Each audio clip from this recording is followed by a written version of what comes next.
Ce 28 septembre 2022, Gaïa, le fils de François Gilbert Léopold Silly, célèbre sous le nom de Gilbert Bécaud, est mort à l'âge de 69 ans. À la disparition tragique de son illustre père en 2001, Gaïa Bécaud avait hérité de ses droits musicaux. Le fils aîné du fameux compositeur et pianiste français était en effet son directeur artistique, raison pour laquelle l'œuvre musicale paternelle lui avait été déléguée afin qu'il fasse entrer dans la postérité. Selon Le Figaro, comme leur père l'avait notifié dans son testament, c'est désormais Émilie Bécaud qui devrait être chargée de faire vivre la mémoire familiale.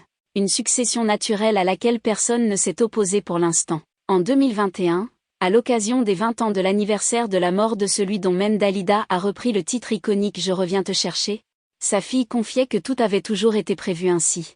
Papa n'avait aucune dette et a légué la même somme à chacun de ses enfants, mais il a laissé le droit moral à son fils aîné en précisant que ce droit me reviendrait s'il n'est plus capable. Émilie est le 5e enfant de Gilbert Bécaud. Elle est née de son second mariage avec Catherine Lee Saint-John, dite Kitty, qui a été la 3e et dernière femme à devenir la mère de ses descendants.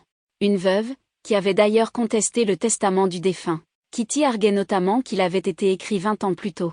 Le chanteur, qui a appris le métier à Charles Aznavour aux côtés d'Edith Piaf, avait toutefois déjà cédé son catalogue d'édition à Universal Music et la plupart de ses bandes-son à Warner Music. Quant aux œuvres qu'il avait conservées, jusqu'ici gérées par son fils Gaïa, elles ne rapportaient pas tant. Très discret, Gilbert Bécaud, qui détestait la communication, a été sensiblement oublié en comparaison aux chanteurs de sa trempe qu'il fréquentait à l'époque.